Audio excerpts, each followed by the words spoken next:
to Enlightenment of Change on webtalkradio.com. I'm your host, Connie Whitman. You know, every week that you join, my guests and I'm just excited to have you here and to join us. So here's the deal. I love giving things away. So to help you on your journey of change, yikes, right? When we hear that word change, in the show notes, you'll find my communication style assessment. 2 reports. The first report you get will spotlight just your natural communication superpowers, how your message typically lands with the other humans that you're speaking with.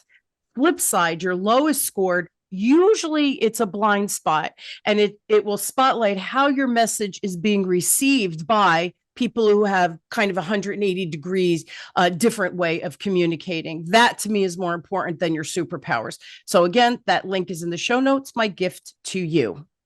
Now, to set the stage for the topic of today with my guests, the motivational quote I chose is by Jason Reynolds, and Jason says, "Be not afraid of discomfort.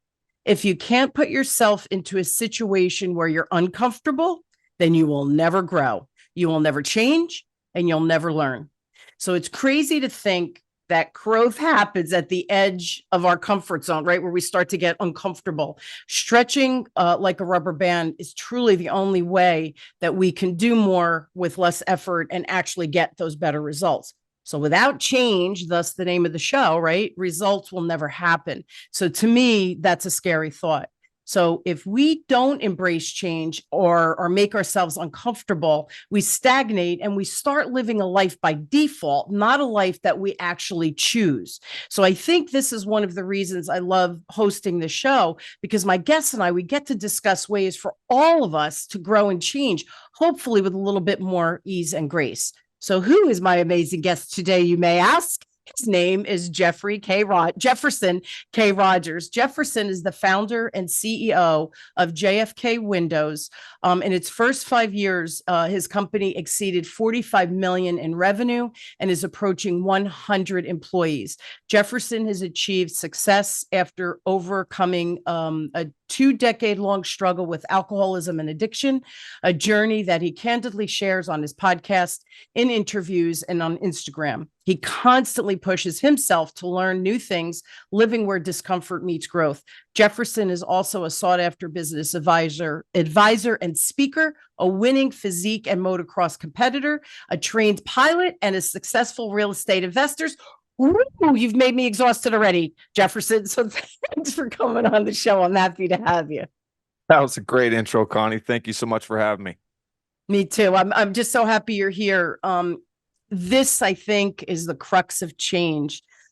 Getting into that comfort zone and just pushing the boundaries, sometimes greater than we like. But if we don't challenge ourselves every day, I feel like we lose some ground, right? Especially as the world around us changes so darn quickly.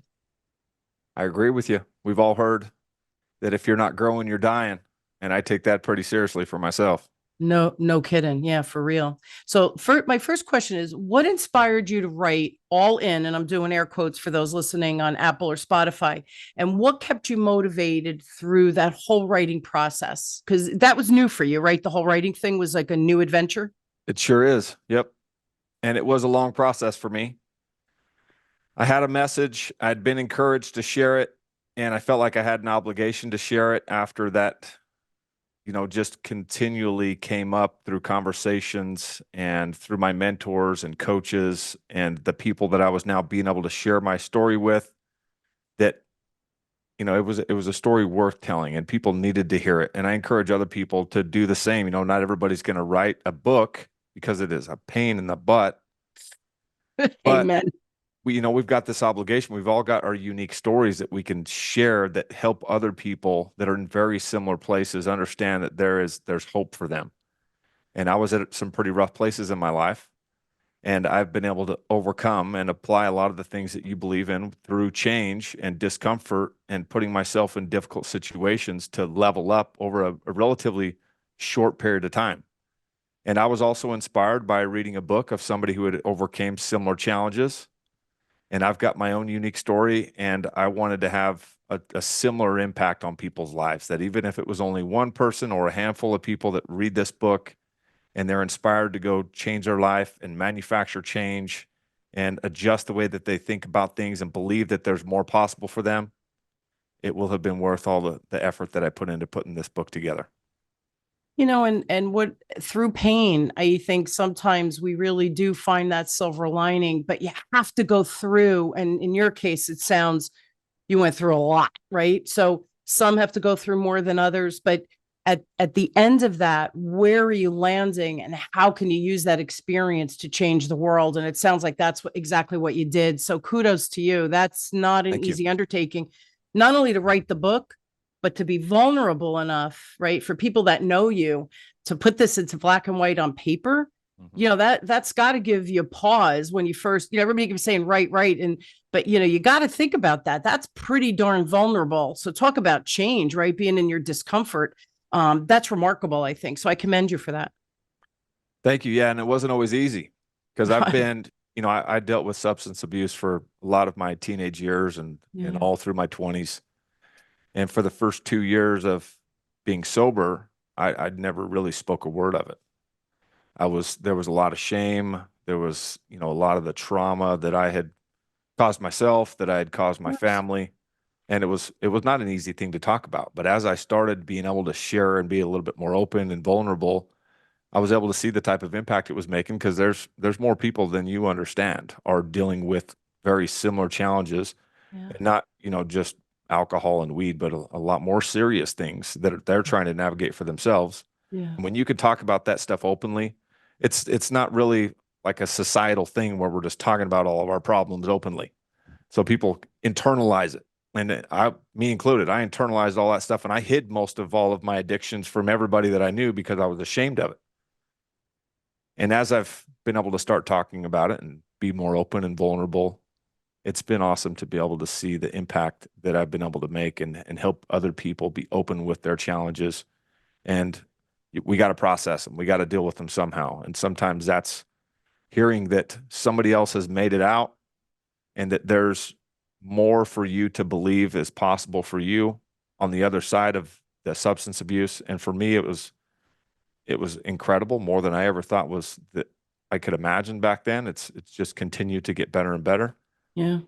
And I want to be that inspiration, just like I had an inspiration to get the heck out of those destructive patterns and do something with my life. And again, kudos, because this to take something that's so tragic and shame and all the things that you just described, but if you can help someone else, like not commit suicide or whatever, right, or go down that trajectory of overdosing, and for parents listening, because my peers are listening to the show, but I have some young listeners too. So if anyone is struggling, like your book could really be the catalyst to create not only the change or the inspiration, but even the tool, the journey helps other people say, oh, that makes sense to me. Let me try that. That what he just said worked for him and it resonates with me. Let me try it.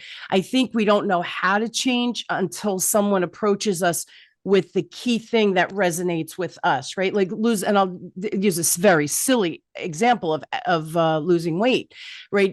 Some people like Weight Watchers, some people like Jenny Craig, whatever it is, but you have to find what works for you because it's not a one size fits all. So you putting yourself in this vulnerable position, you might hit a whole bunch of people that nothing was out there that resonated with them, So I really commend you from taking all of that distress and creating something that could be life changing. We need more people like you in the world. And I just love doing the show and having, peeps like you on, because there's hope, right? And I think hope is a very powerful thing. If I can understand, well, he went through it and he has a plan of attack, maybe it'll work for me. That's hope, right? And that's a beautiful thing. Exactly. Yep. Yeah. And that's when you have a story and you realize that you can make an impact, it started to become more of a responsibility and an obligation that I felt to share it. Yeah. And there's a lot of different activities going on out there in the world on social media, and there's this huge entertainment portion of it. And then there's the flashy Lamborghini watches and flashing your stacks of money. I'm not necessarily that kind of person. And I don't follow those kind of people, but I know that there are the people that are looking to do something better with their lives, both in business and as fathers and husbands or wives and mothers Yeah.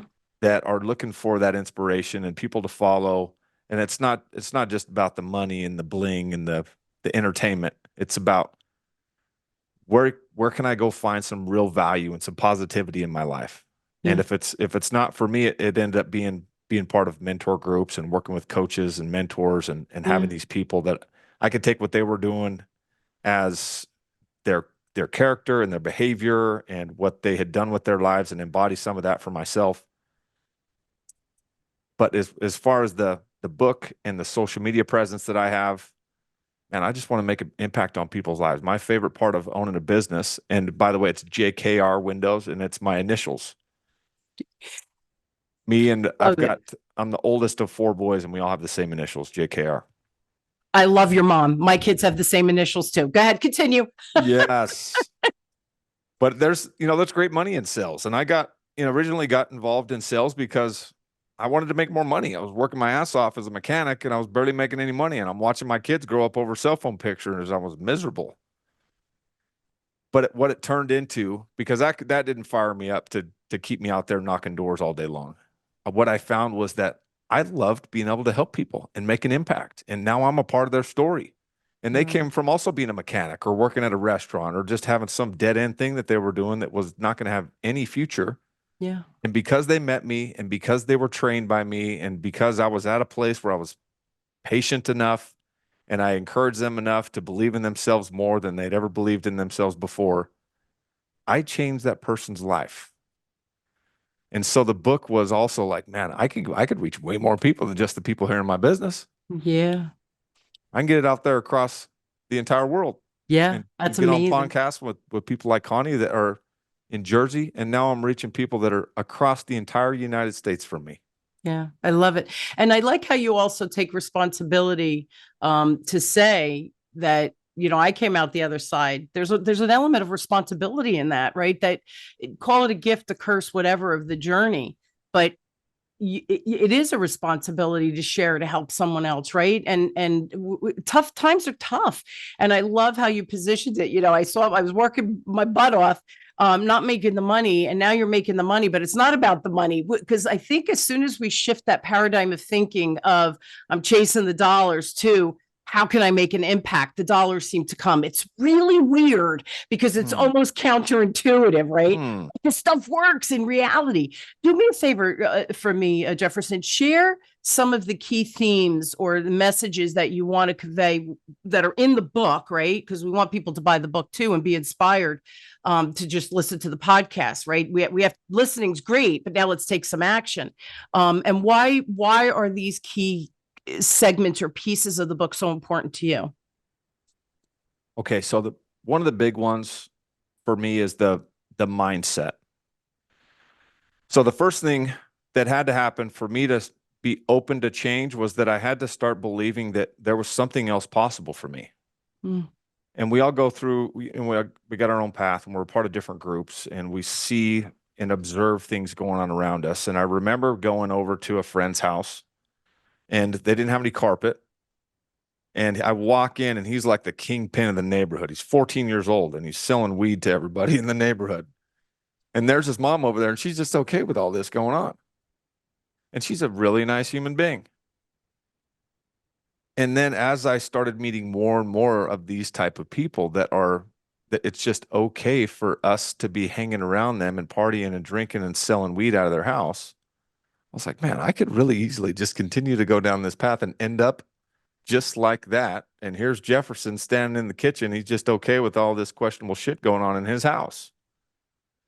And I didn't want that to happen. And just over time, into my 20s, into my 30s, like how much further down this path do I want to go? Is this the kind of person that I want to be?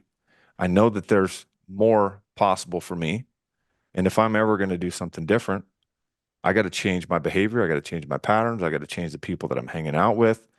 And then it goes straight from your mentality and your belief systems to, you don't want to have some catastrophic event happen in your life for things to change.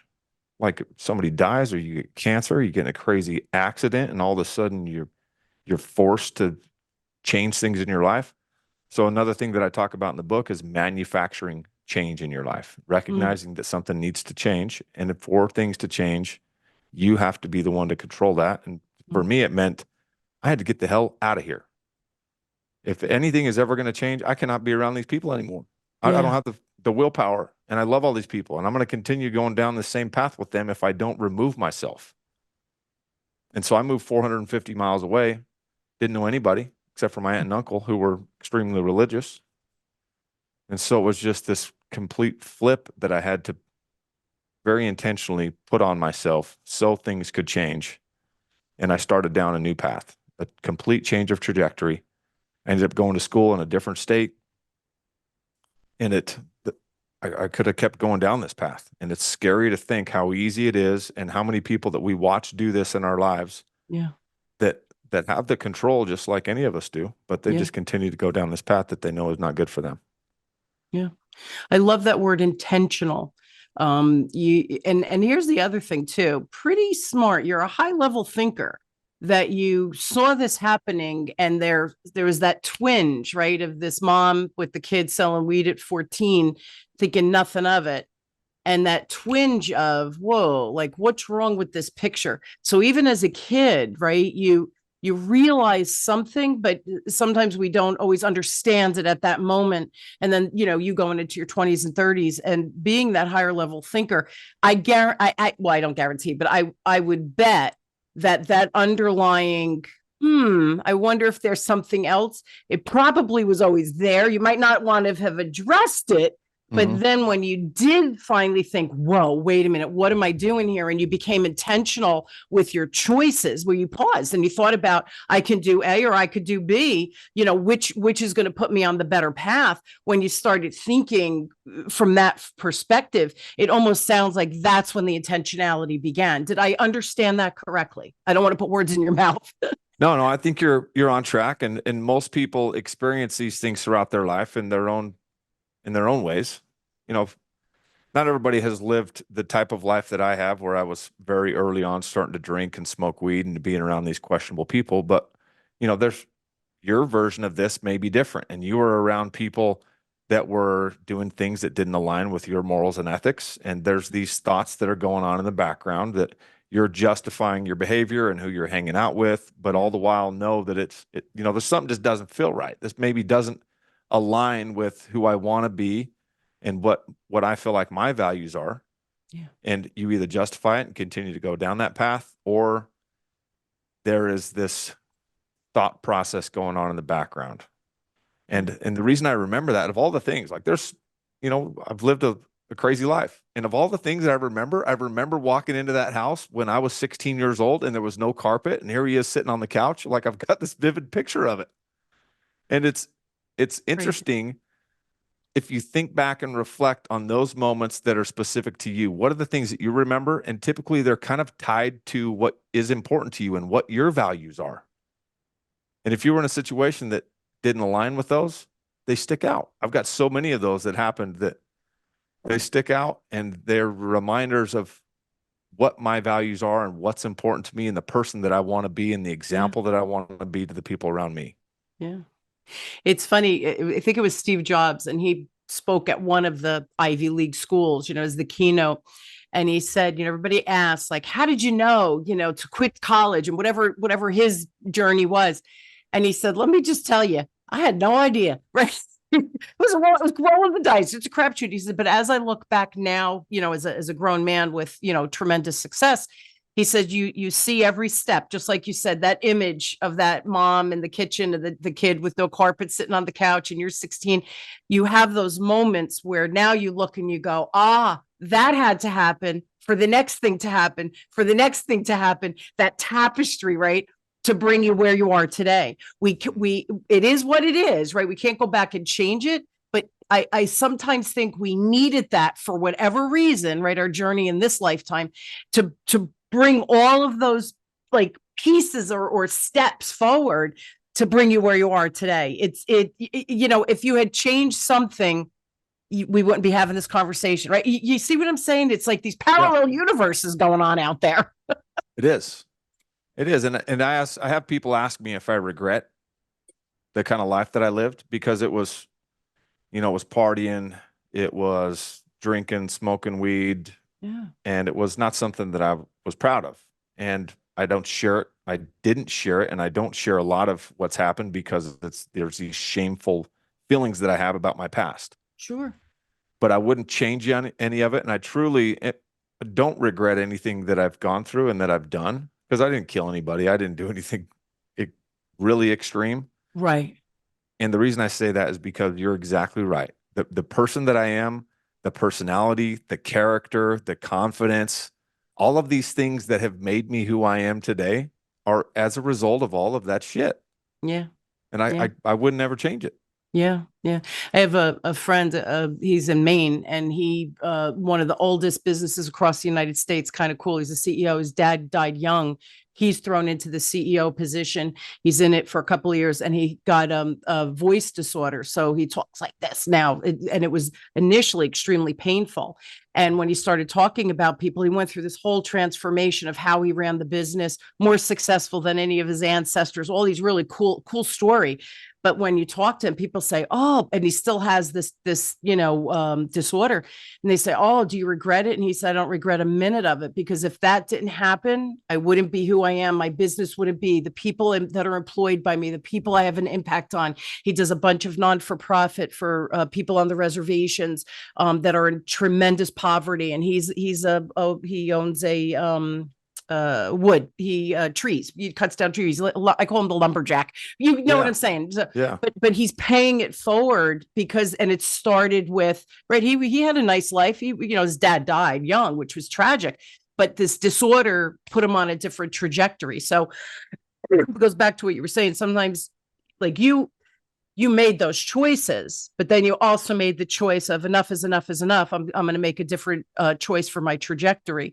But we can't go back and change what is. How can we use it to move forward and do good for ourselves, our family, and the people in the world? So I love your story. I love your humbleness, your vulnerability, and your honesty, because when we're dishonest, people aren't going to believe you, and then now the whole paradigm of what you're trying to do, it's garbage, right? It's pointless. So Yeah. I really I'm honoring you right now because you're being extremely vulnerable, and I'm truly appreciating that.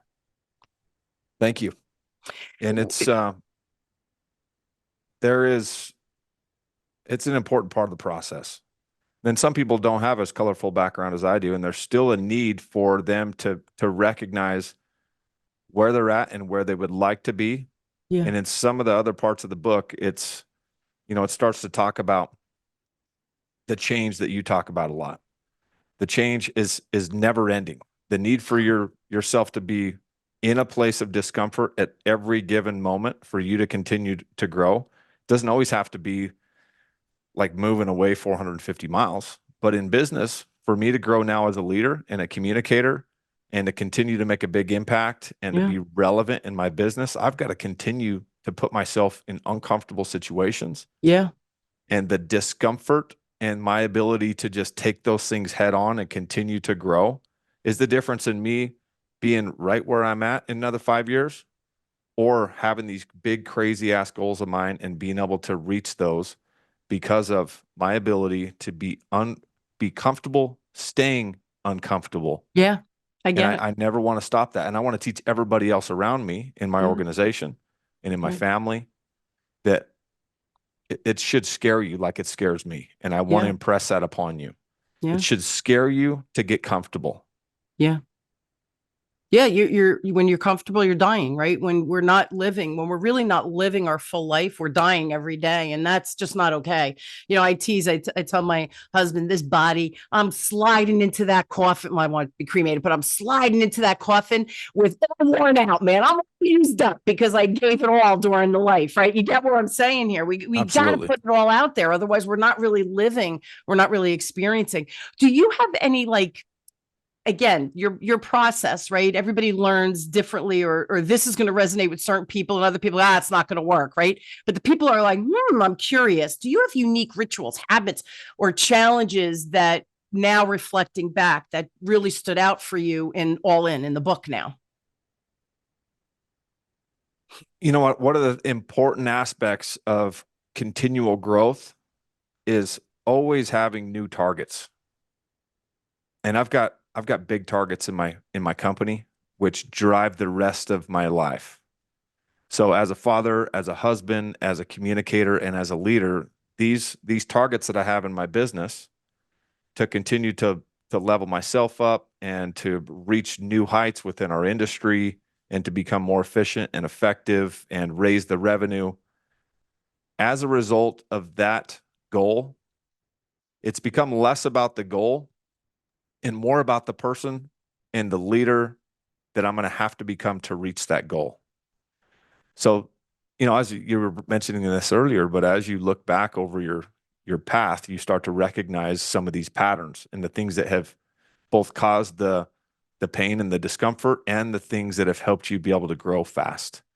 And that's one of the commonalities is I've become a growth minded and goal oriented person. And I wasn't always. And I've got an addictive nature, and it caused me a lot of trouble in the past, but now I've just got it pointed in the right direction. Exactly. And it's still the same energy that I had. I'm still the same person. Exactly right. But I've just started being able to recognize it and be aware, and now very intentional about what I do with all that energy and make sure that it's always pointed in the right direction, and that I've got all my calendar filled up with positivity and making an impact and spending that quality time with my family. But being goal oriented and having targets, whether they're big or small, I have both, is something that applies to everybody. You know what's funny what you just said in that? You said, I have an addictive personality. See, again, choice. You're at a crossroad. You are who you are. It's how you're wired. It's how your brain, right? It's the neural pathways of your brain. It is what it is. It's a fact, right? You know that. So you can continue to drink and do drugs and whatever. Or you can say, well, let me take the addictive personality. Maybe I could take that energy, right? That drive and put it towards a business and look at the magic that's happened. That's the crossroad, right? Having an addictive personality, oh, it's my personality, I'm addicted. Well, can you choose something else to be addicted to that's good for you? Yes. Right? You see what I'm saying? Yes. Yeah. And a lot of people don't realize that. And I didn't realize it for a long time. It was another one of those things that after I looked back and I was able to reflect and just be kind of present and, trying to figure out what this path is and be able to talk about it openly and help other people with their path. It really is so powerful. And there's some commonalities between the people that are successful as entrepreneurs, and they all have some version of an addictive personality. Not everybody gets into drugs and alcohol. It was other things for them. Yeah.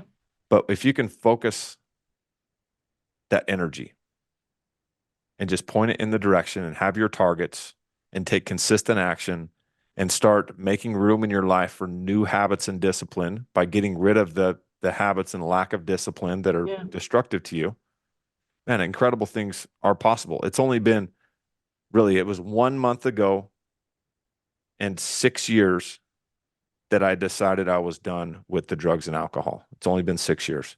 Really? 2 months after that, I started my business. So now for the past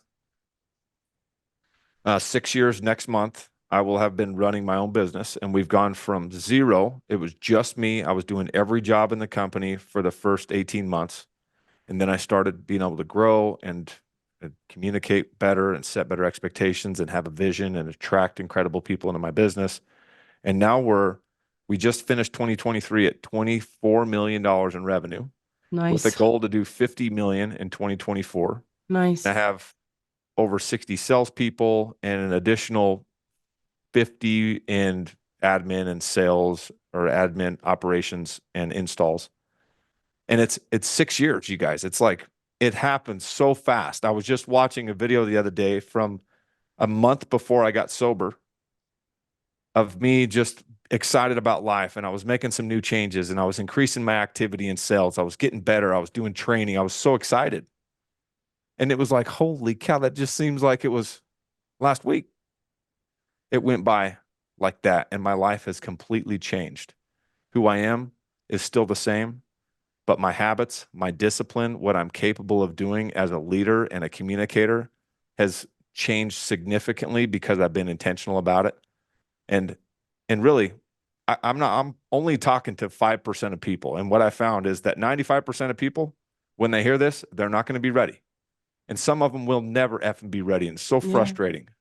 but it's not worth the energy of focusing on the 95% when I know that there are 5% of people that are going to be ready, and they've had some of these feelings already, and they're just waiting for some validation, and they're looking for something to inspire them. The spark. That spark. And all of a sudden, I can relate to this guy. If he can do it, I know I can do it.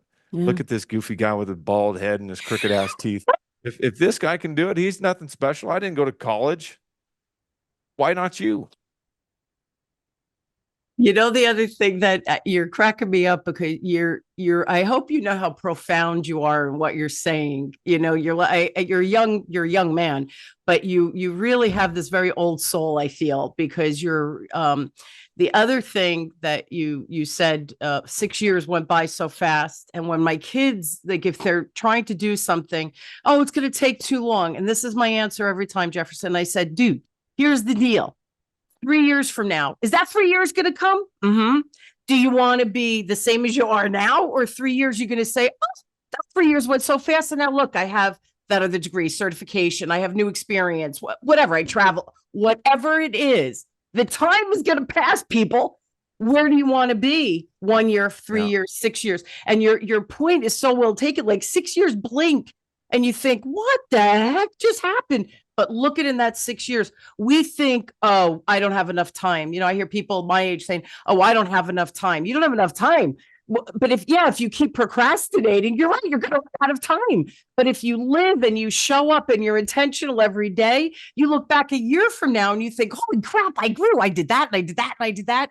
We stop. I think, Jefferson, we forget to stop and do what you just did, which, see, again, profound. Look back and say, holy crap, guys, in 6 years, do you see what I've accomplished in 6 years? 6 years is not a huge amount of time.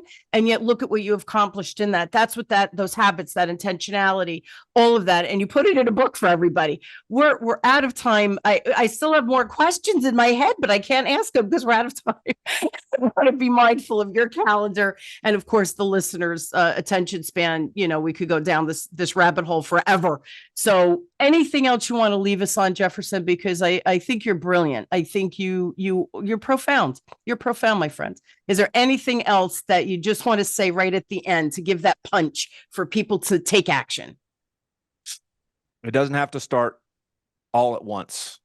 So what I find so often people doing is they make this huge list of goals. And in 2024, I'm going to accomplish all of these things and it's going to change my life. And then I talk to them a few weeks later and I ask them how it's going, and they're discouraged, and you can see it written all over their face that it's not going well. And the one thing that I think I did was I had a lot of goals and I had a lot of things that I wanted to do. And once I started to get some momentum, I even had more. I kept adding to the list. Here's all the things I want to do. But I started small. And the very first thing that I started doing, as silly as it seems, is I just started getting up 30 minutes earlier. And then once I got up 30 minutes earlier, it made a little bit extra time in my day to start doing something with that 30 minutes. And I started reading.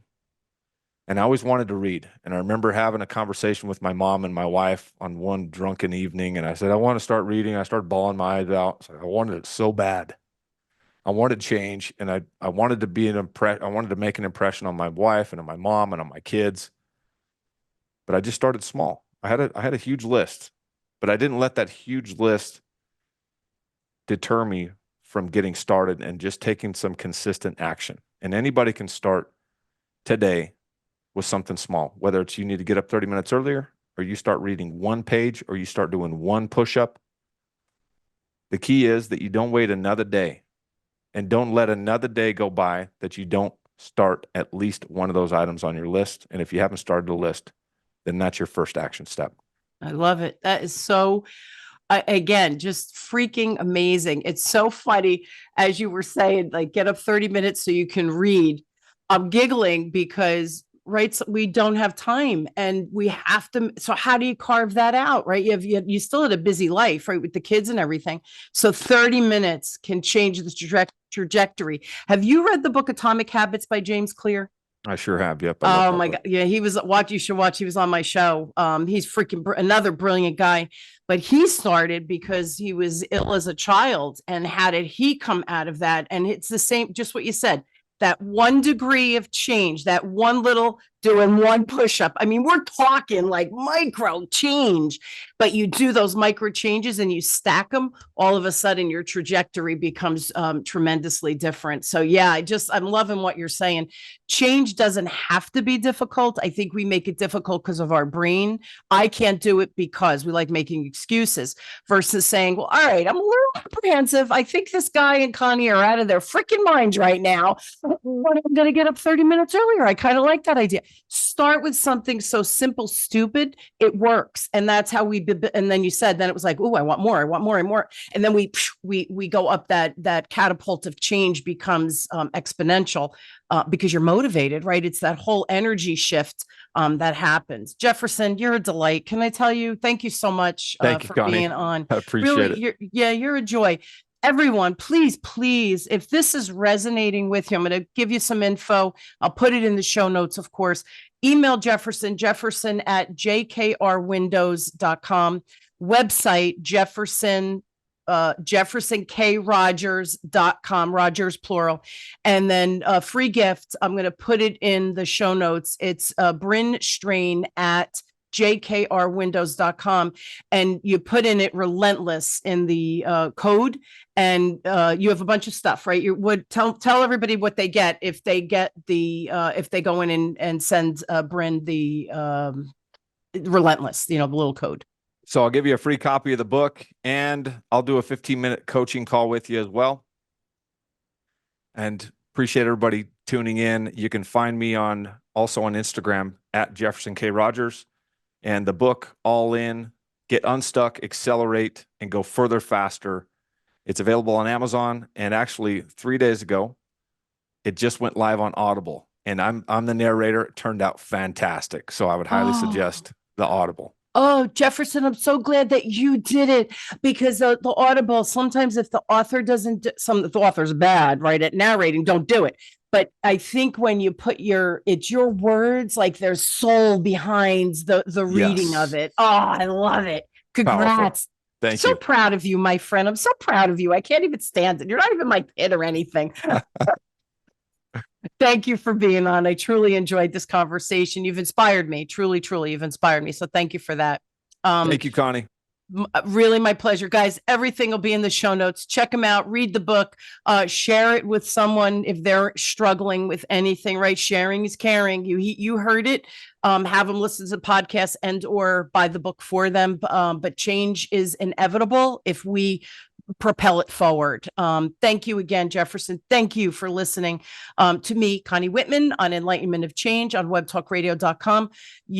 My listeners, I am inspired to have you join us every week, and it inspires me to find amazing guests like Jefferson to just share the wealth out there. This is such an amazing platform, being a podcaster, that I get to meet these amazing people, but I get to share them with you, because change is everywhere, but we have to make a choice. And I love Jefferson's word, intentional. Just be intentional about it. Information's a beautiful thing. If you do nothing with it, it's just simply information. Start applying it. Man, oh man, look at Jefferson's story. Magic happens on the back end. Jefferson, once again, thank you.